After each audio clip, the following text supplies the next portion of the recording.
est-ce que les croyants peuvent regarder le match, s'occuper des matchs? Ça, c'est une question qui se pose beaucoup dans les réseaux sociaux. On voit beaucoup de croyants autour de ça, ceux qui célèbrent les matchs et les autres, un autre groupe qui est achoppé par cela. Et la question se pose maintenant. Je vois tout le monde tirer les citations de son côté. Il y en a qui cherchent une citation, ils peuvent trouver un mot match pour essayer d'alléger les consciences ou se défendre. Et puis, il y a d'autres qui ont aussi des citations et tout consort. Alors, pour intervenir sur cette question, je dirais que le message, quand on était petit, quand on a grandi dans ces messages, je pense que ces débats-là ne se posaient pas. Les croyants du message étaient beaucoup centrés sur... c'était vraiment un peuple séparé, même les mondes. Tout le monde, les gens craignaient même d'adhérer à la foi du message parce qu'ils trouvaient qu'il y avait beaucoup de règles et de lois.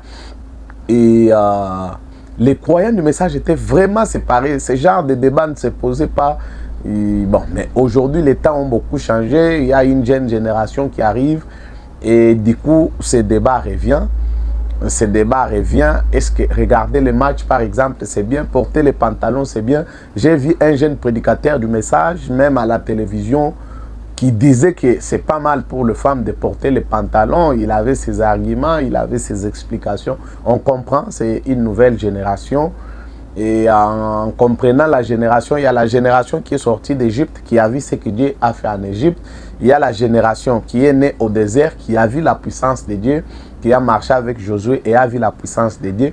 Et puis il y a la génération qui est née au Canaan, qui ne connaît rien de tout ce qui s'est passé dans le désert.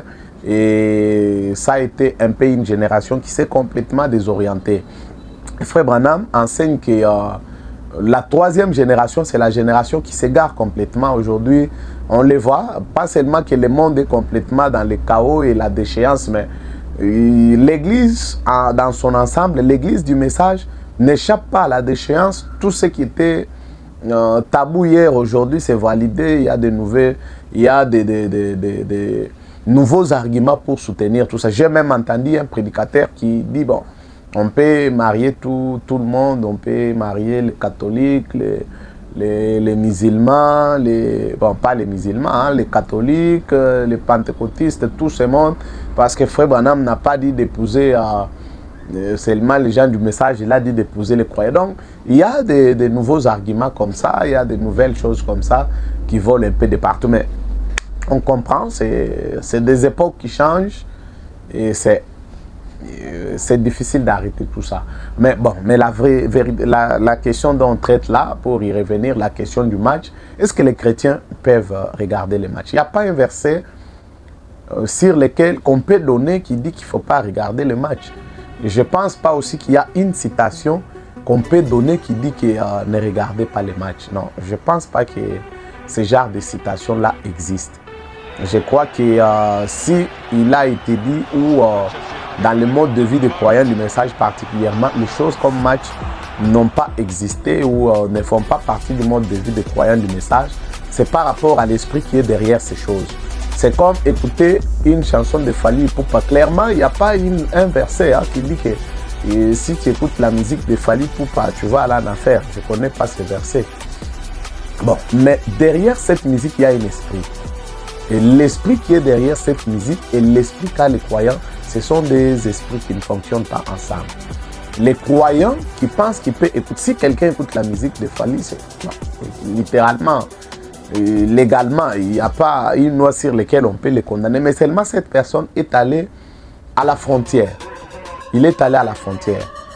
Il est allé dans une zone où il est maintenant sous l'influence d'un esprit qui est différent de l'esprit qui est en lui. Même s'il n'y a pas une loi qui dit clairement, n'écoutez pas, mais quand vous commencez à écouter, vous vous mettez sous l'influence d'un esprit qui s'oppose à l'esprit qui est en vous. L'esprit de football, ce n'est pas l'esprit de Dieu.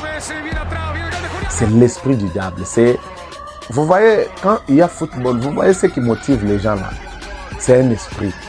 Et les gens qui connaissent le foot, même comme ils sont allés jouer le match, ils vous diront qu'il y a des sacrifices, des cultes d'idoles, il y a beaucoup de choses derrière ça. Et les croyants ne devraient pas normalement se mettre derrière ce genre de choses. Mais est-ce que Et celui qui regarde le match et celui qui écoute la musique de Fally Ipupa, c'est pas différent, c'est la même chose. C'est vraiment la même chose. Littéralement, légalement, aucun d'eux n'a péché, mais seulement ces personnes se sont mis dans une direction dangereuse. Ils ne sont plus au milieu du chemin, ils sont au bord du chemin. Ils sont là où les esprits de toutes sortes peuvent les influencer et les égarer sur le chemin du Dieu. Mais est-ce qu'ils ont péché? Non. Légalement, il n'y a pas une loi qui dit que quelqu'un qui a regardé un match, il a péché. Non.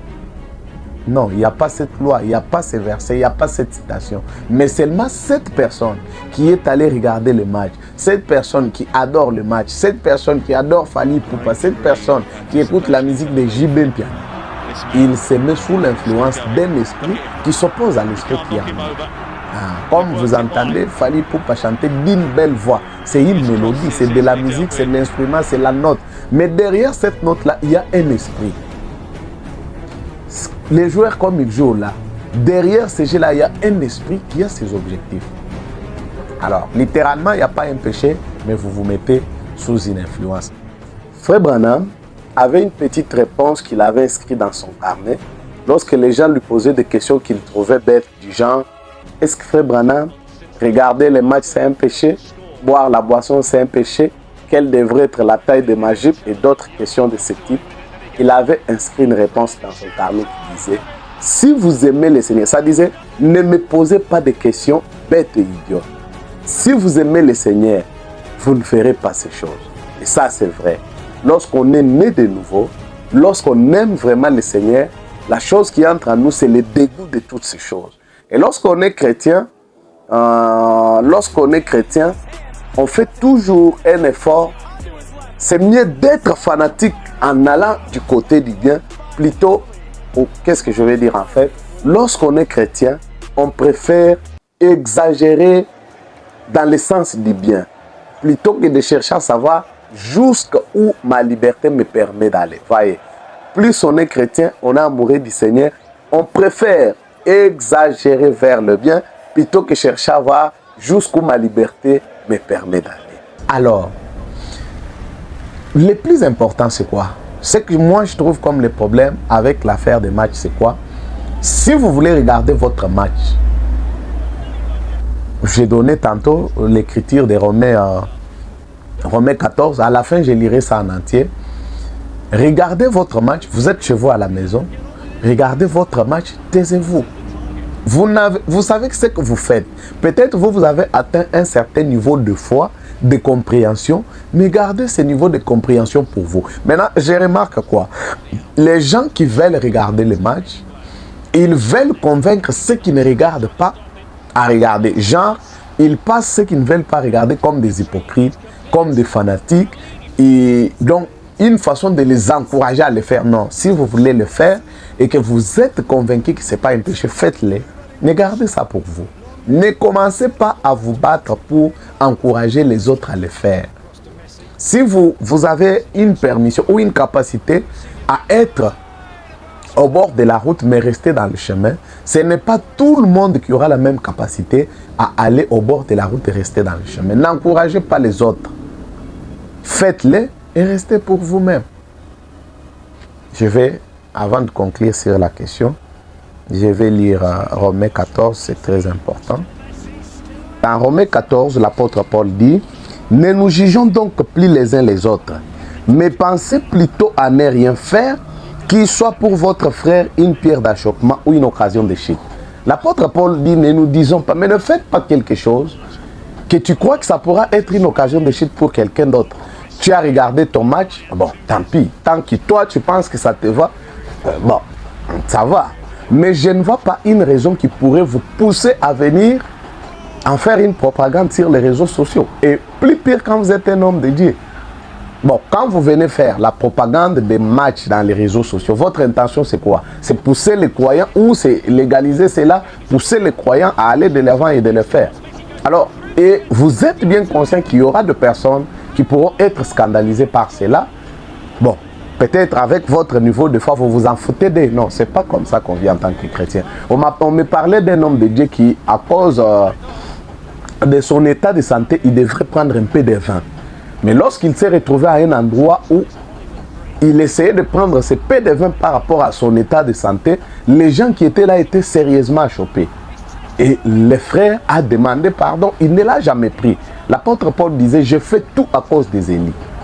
Donc, je ne vois pas une raison pour laquelle on peut venir célébrer son acte, que l'on sait d'avance qu'il y aura des personnes peut-être faibles par rapport à ce qu'on fait et qui pourront être scandalisées. L'apôtre Paul dit, ne faites rien qui soit pour votre frère une pierre d'achoppement. Il dit, je sais, je suis persuadé par le Seigneur que rien n'est impire en soi et qu'une chose n'est impire que pour celui qui la croit impire.